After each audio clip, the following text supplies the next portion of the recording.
Hey, we are in the third week of this series, Blank in Faith. And what we've attempted to do throughout this series is we've tried to tackle things that people often see as boundaries to faith or obstacles to faith. And today we're going to talk about silence in faith. And I just kind of want to give this waiver and somewhat is to prep you for what's coming. The topic of silence and faith is distinct from the other ones that we've covered. And like when we talked about science last week, we said this is an intellectual obstacle that can at times become an emotional obstacle over time because we become attached to our beliefs and we become attached to our assumptions. Silence is very different in the sense that this is at its foundation very much an emotional obstacle. And so because of that, towards the later part of the messages and some things that we're going to do today, which are a little out of our element, but I feel like every single thing that we do is a little different, this is going to be a little bit of a heavier service, if that makes sense. And I just wanted to tell you that from the start, because I think there are times that we have a tendency, when things get heavier, when things maybe get a little more intense, to be in the room without actually being in the room, that we continually excuse ourselves from the moments because we may feel uncomfortable in the situation. And I just want to encourage you this morning not to do that. To as much as you can, to be present the whole way through and to let yourself feel whatever you need to feel and to let yourself experience whatever you need to experience. And I've seen things like that. It's interesting in small groups. Sometimes someone will say something that like the group isn't ready for, and so you've always got that person in the group who can make a quick joke and everyone laughs, and we're like, "Whew, thank goodness we didn't go there." And so, as we say, like there'll be a time not to laugh. Until then, feel free to laugh. Feel free to laugh at the things that are funny. Feel free to laugh at the things that aren't funny. Feel free to laugh just so I know you're actually listening. Oh, that's good. I was watching the Pope speak to Congress this week, and our Congress was doing that idiotic thing that we do, that every single time we say something that someone likes, we stand up and kind of clap them down halfway through it. And so I was watching the Pope like experience that. And my favorite part of the whole thing is at one point in time, I just don't think they knew what to do. The Pope went to take a drink, and he got a standing ovation. Like, he didn't even say anything. First I was like, that's crazy. But then second off, I was like, that's amazing. Like, to get to that point as a speaker, like, I'm going to take a drink of water, and people are going to give a standing ovation. So, no, I'm just kidding. So to start off today, I wanted to introduce you to a guy by the name of Gordon Hempton. Gordon Hempton. He is an acoustic ecologist, which sounds exactly as boring as it is. And so this is what Gordon Hempton, his thing is noise pollution. That he believes that more than any other kind of pollution, the worst kind of pollution that humans have created is noise pollution. And what we've done is we've taken these places of nature and these places of stillness and quiet, and we've infected them with industry and machinery and tourism and all these other things. And so he's very concerned about the loss of quiet in our world. And he is like you can kind of take it from the picture, he is an interesting dude. He's got like a 15-minute TED Talk, if you want to check it out, where you'll see just how strange he really is. But he chronicles this journey that he takes in a book that's titled One Square Inch of Silence. And what the journey is he wants to take this trip that will find the quietest places in the world. So he's looking to go into nature to find the quietest places in the world. And he starts the journey out with his teenage daughter. And so he has this like grand idea that him and his daughter are going to go on this incredible trip, and it's going to be just quiet and it's going to be calm, and they're going to go into nature and they're going to record nature and they're going to say nothing, and they're just going to have this incredible experience together of how calm and quiet it is. And in the book, his daughter gets like 2 days in, and she's like, "You have to take me home. Like, I cannot do this anymore." And you can imagine that. So, like, they're driving, there's no radio, nothing's on. They don't ever have their cell phones on, do anything. And him and his daughter, they just, like, first day, they just go out in the woods, and they just sit for hours. And she tries to talk to him. He's like, "No, shh." He does this a lot. And I thought that was hilarious, that he starts the trip. He has to take his daughter back home and then restart his journey because she couldn't handle the quiet. And as I was reading through this thing, I thought that was kind of fascinating because it paralleled my own thoughts on quiet. There's times that I think that I really want quiet. There's times that I think that I really want silence. And so, like, we have three little girls at home, and they don't talk, they don't yell, they squeal. So it's like, can we just, no squealing. That's all I ask. Like, pitch, not up here. You can scream here. I'm fine with that, but not that. And so, like, there's times where I just want quiet. And other times we'll take trips, and my wife will be the DJ on the trip, and so she treats me to an eclectic mix of Meghan Trainor and Taylor Swift, and then more Meghan Trainor, and then back to Taylor Swift for a variety. And it's within that I think, like, quiet. Quiet sounds good. Quiet sounds nice. But while I kind of say that, and I'm sure every mom in the world has said they just want peace and quiet, that those two always seem to go together, that there's something about the quiet that makes us uncomfortable, much like Gordon Hempton's daughter. That for our kids, we've gotten them to sleep through the night all of them have fallen asleep with noise machines. And so we have the sound of rain on a car helps them sleep through the night. And now we kind of don't know what to do without that noise machine in our house. We've noticed that the noise machine of the rain on the car has a relationship to the number of times I have to get up at night to go to the bathroom, but that's a price I'm willing to pay. So we have that. I also find, like, when I write messages, I'll do, like, my study stuff in the office, but when I want to write a message, I will go into a public place where there are lots of other conversations that I can drown out. Because the interesting thing that I've realized is that when there's quiet, my brain continuously wanders from what I want to do. But if there's a bunch of white noise, just kind of background static, I can drown it out, and I can just kind of push it to the background and act like it's not there. It's also interesting how we get uncomfortable and quiet. When my wife and I, when we first started dating, it was interesting because our conversation has changed dramatically over the years. And not just what we talk about, but how we talk to each other. That it used to be we didn't want any awkward pause. And you know what that's like, especially when you've met someone for the first time. I am the world's worst at that. Hey, I'm Kevin. I'm so-and-so. How are you? Good. Like, that's how it goes. And it was funny because, like, when we started dating, I think there was this, like, real pressure to not have awkward pauses. And so we'd ask questions that we didn't care about, and we'd retell stories that we knew the other person already knew, and we'd yawn loudly because those awkward pauses, those moments, they were kind of terrifying. That we were kind of thinking, like, if there's quiet, it must mean that they think I'm boring. And I don't want her to think I'm boring. And so I've got to fill every last second with a little bit of noise. That the quiet, in a lot of ways, we think we want it, but it makes us uncomfortable. And as Gordon goes on this journey, he goes to a place in Minneapolis that's known as an anechoic chamber. Okay? And there's several of these throughout the world. But the one in Minneapolis is distinct because this is the quietest place in the entire world. That it is a chamber that is designed for the purpose of silence.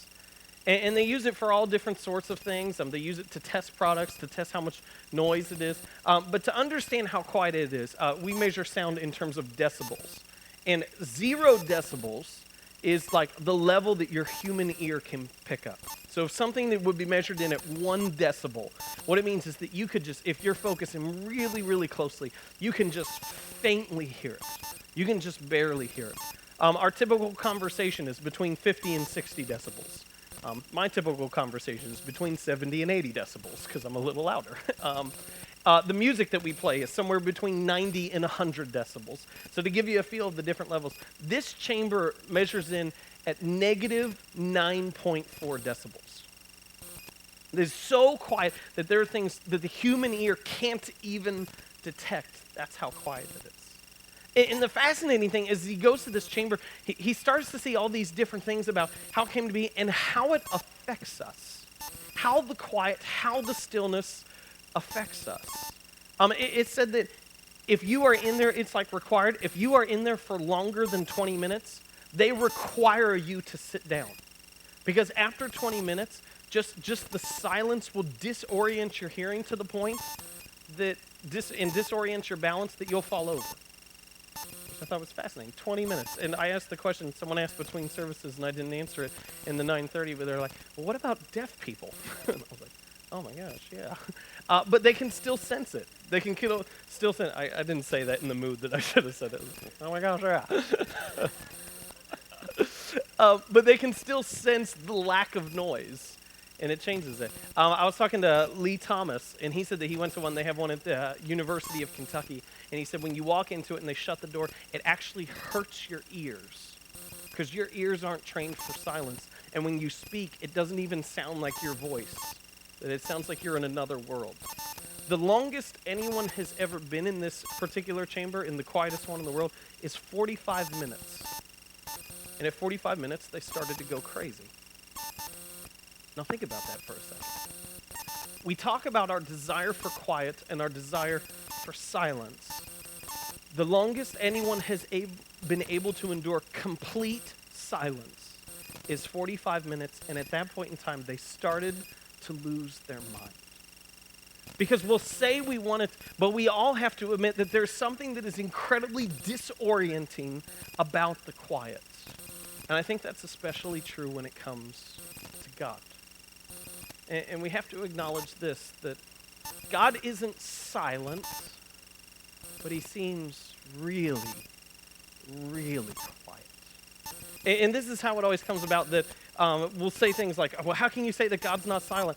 Well, I mean, like, you hear stories, like people say stories about when God spoke to them, and other people share stories about when God gave them a sign, or God felt like God revealed something to them in a dramatic way. But the interesting thing for me is those always seem to be the stories of other people, right? Like, it's other people who hear the voices, other people who see the signs, other people who those things happen to them. It doesn't really happen to me.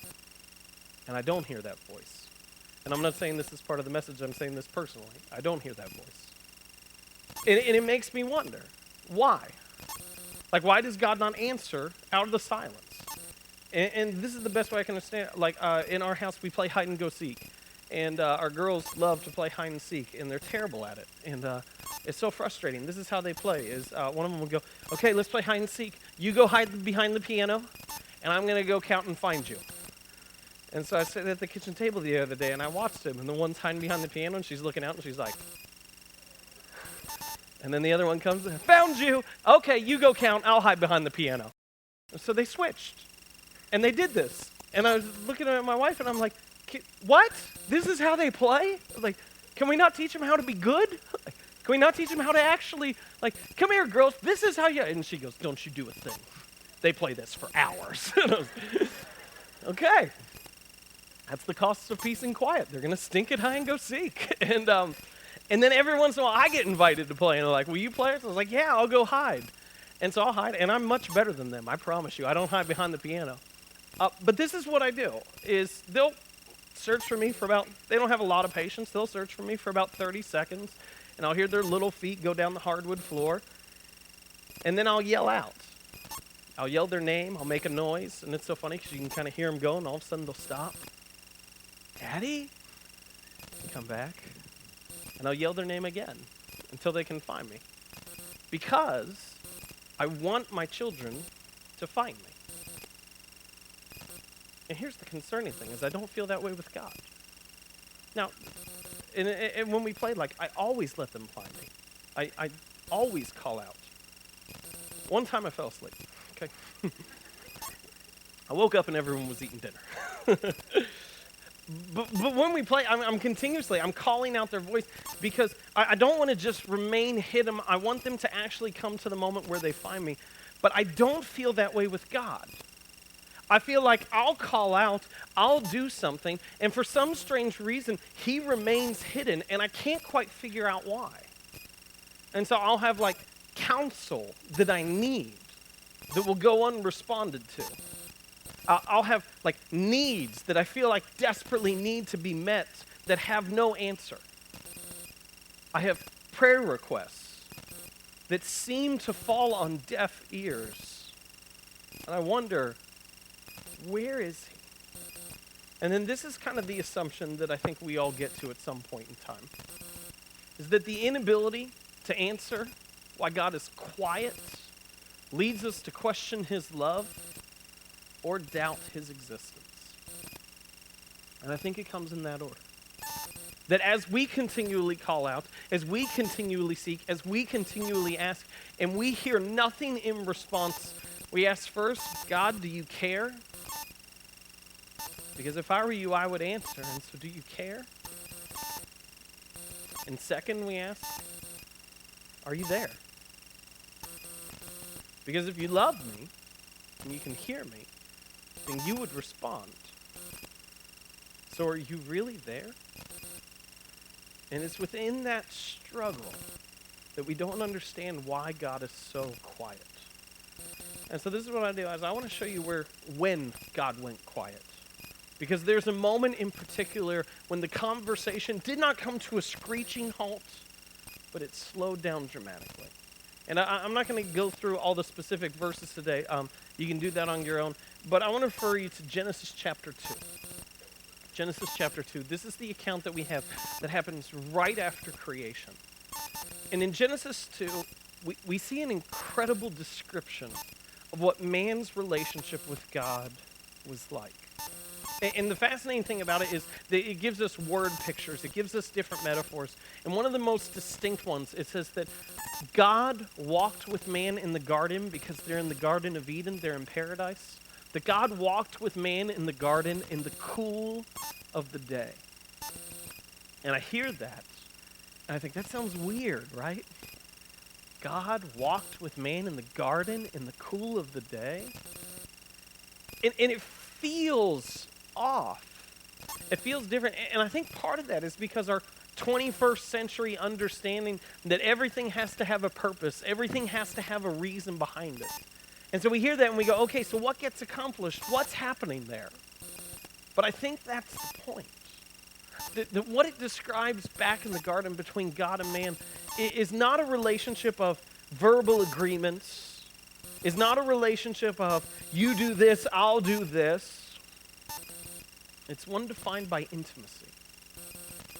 That man knew God, and God knew man, and they wanted to be together. And I think that's stunning to us, because we don't understand that kind of a relationship with God. That you would spend time with God to know him. And then what we see is that shortly after that, as you turn the page to Genesis 3, that sin entered the world. And sin can be defined as nothing other than rebellion. It was our rebellion against God. It was our statement that we thought we could do it better. And we've been deciding that ever since. When God gives commands, when God gives ideas, when God gives counsel, we go, no, I'm going to do it this way instead. That's rebellion. And the description within it is that within that rebellion, that creation was thrown into turmoil.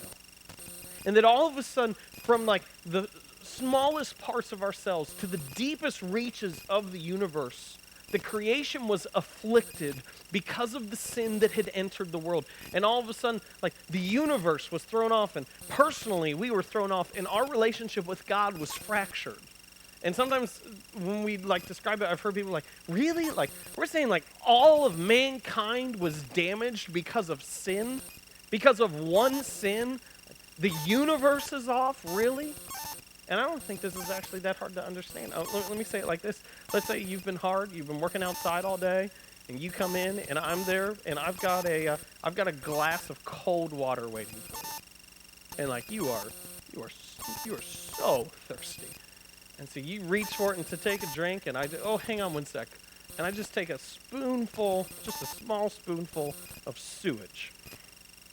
Not sugar, not like the salt. Small spoonful of sewage, and I put it in there, and I mix it up. You're not going to drink it. I look at it, and I go, it's just a little bit of sewage. It's 12 ounces of water. It's like less than half an ounce of sewage. Really?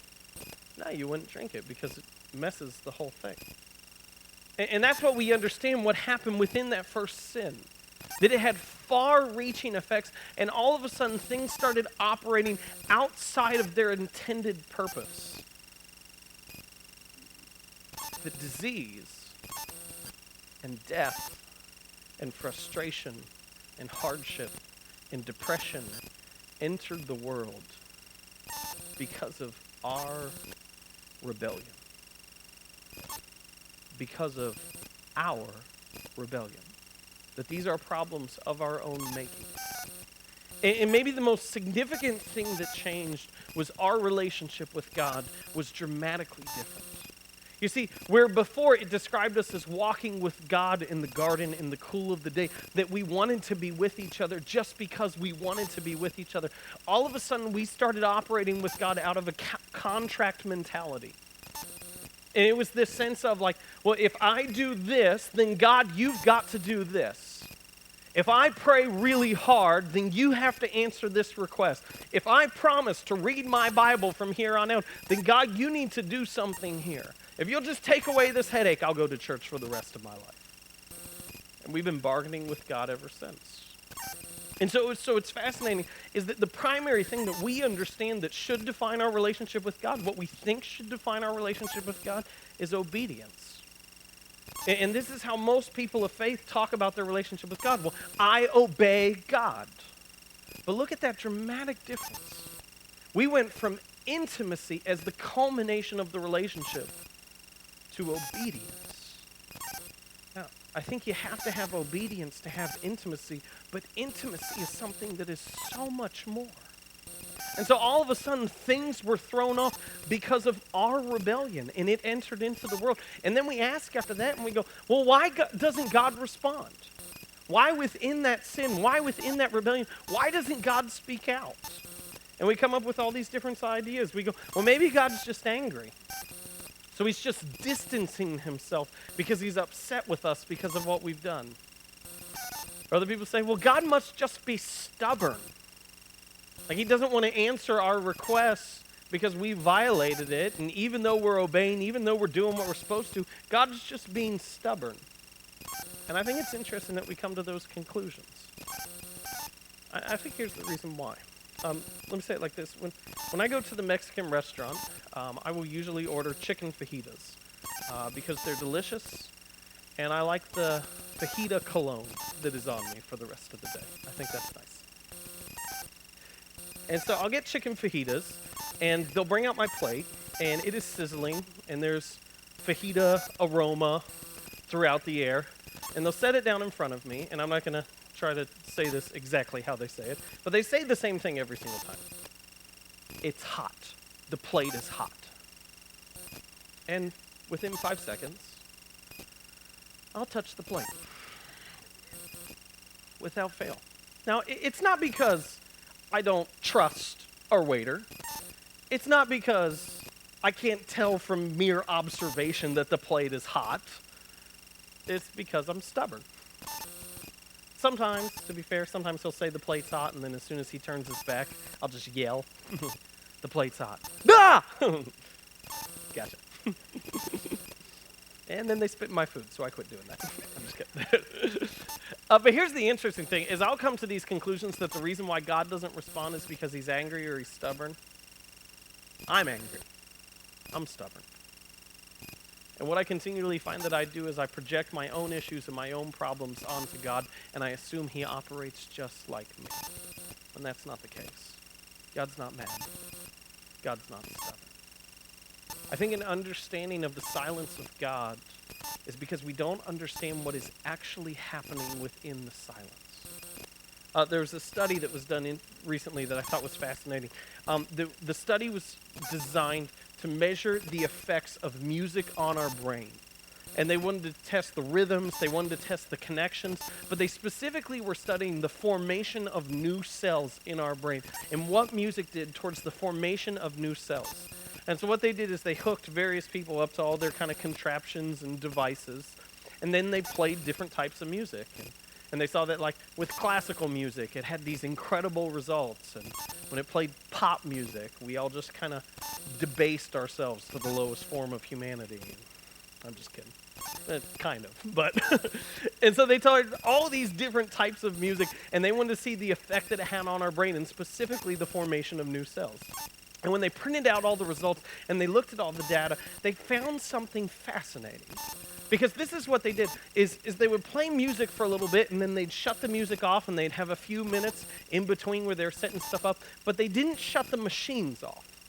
the machines kept running the whole way through. And so there'd be 3 or 4 minutes of music, turning, moving things together, another 3 or 4 minutes of music, turning, getting things together. And when they looked back at the data, they found music had a profound impact on our brain, but the thing that had the most profound impact was the time in between. That more than any other type of music, the thing that led to the greatest formation of cells was silence. That the silence was what our brains had been longing for, and we'd been filling it with noise. And the conclusion that these scientists came to, they thought was incredibly stunning. Because they said, all along, this is what we've done, is we've defined silence as the absence of something, which is what we do. We define silence simply as the absence of noise. But what they discovered in that moment was that silence was also the presence of something. That while there was no noise, that there was something distinct within the silence that couldn't be there any other way. That it wasn't just the absence of noise, that there was something significant that was present. And so when my wife and I, when we first started dating, we filled every gap in the conversation with a story or a question or a loud yawn because we didn't want the other person to think that we were boring. Now, we know that we're boring.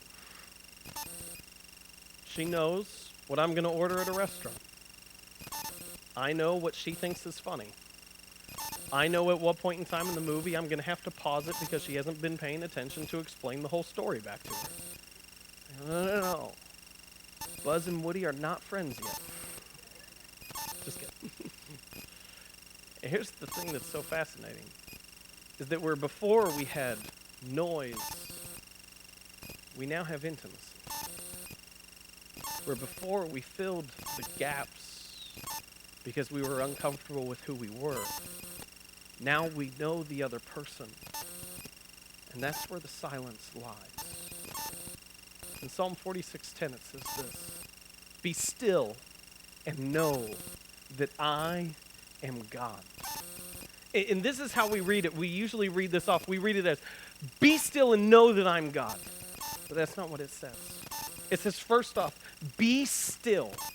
That this is your responsibility, is to still yourself, is to quiet yourself, is to in some ways silence yourself. That in all the hecticness of life, in the hurried pace, in the rushness that we continually have with infinite demands upon us, that our role is to be still and to enter into the quiet. And then what the verse shows us is that there is something distinct that happens within that stillness, that we would know that He is God. And what it's actually showing us is that knowing that He is God cannot happen in any other place than the stillness, than the silence, that it is precisely within there that God lies. There's this incredible passage in 1 Kings 19, and it's this exchange that God has with Elijah. It says, "The Lord said to him, 'Go out and stand on the mountain in the presence of the Lord, for the Lord is about to pass by.'" And then this is how the events play out. Elijah goes out and stands on this mountain pass. And it says, "Then a great and powerful wind tore the mountains apart and shattered the rocks before the Lord. But the Lord was not in the wind. After the wind, there was an earthquake, but the Lord was not in the earthquake. After the earthquake came a fire, but the Lord was not in the fire. And after the fire came a gentle whisper." And that's where Elijah found God. One of my favorite movies recently has been the newest X-Men movie. And to catch you up if you haven't seen it, it's, as one of the central characters is this guy, Charles Xavier. And they're all mutants, they have powers, and his power is he's telepathic. He can hear people's thoughts, he can read their minds, and he can enter into their thoughts. And so it's weird because there's this long period in the movie where he has no powers. And you knew he had them before, you know he's going to have them in the future, but for some reason in the present he has no powers, he can't hear people's thoughts. And it comes to like this huge moment where they need to know what this girl is thinking. They need to know what's going on in her head. And they go, why can't you hear her voice? And he has this incredible reveal. He goes, it's not that I can't hear her voice. It's that I hear every voice. I hear everyone's voice. And so I can't tell what she's thinking because I can't drown out anyone else. And I wonder if maybe that's been our problem. What if we can't hear the one voice that matters? Because we're hearing a million voices. And we're hearing a million thoughts. And we can't discern the voice of our Creator from the background white noise of the rest of our lives. I have a friend who talks quietly. And sometimes it makes me crazy because we're telling stories and he'll continuously speak up and he's interesting and I want to know what he has to say, but he talks quieter than the rest of us. So I find myself continuously leaning in and asking him to repeat himself. What if that's what God's been looking for? What if he's just been waiting for you to lean in?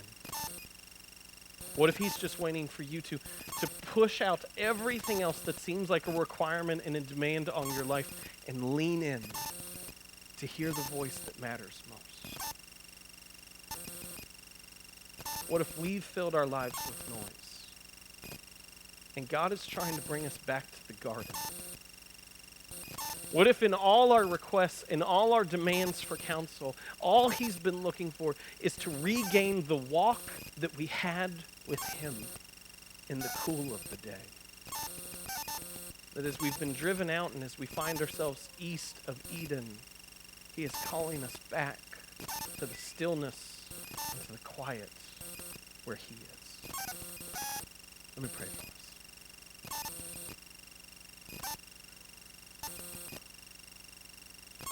Father, I know for me that the quiet can be disorienting, that the quiet can be uncomfortable. And if I'm really honest, the quiet can at times be scary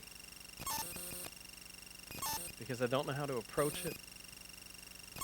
I don't know what to do in those moments. And Lord, I wonder if it's there in the quiet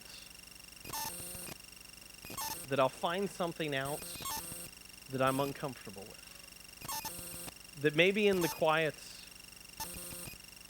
I'll see that maybe I didn't really know you. That maybe in the quiets, you'll call me to an action that I'm uncomfortable with. Maybe in the quiets, you'll lead me in a direction that I didn't think I'd have to go.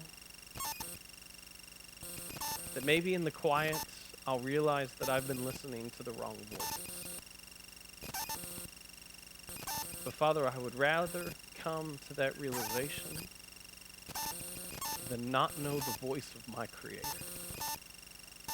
And so, Lord, help me, help us find courage in the silence, because we know in the silence is where you are.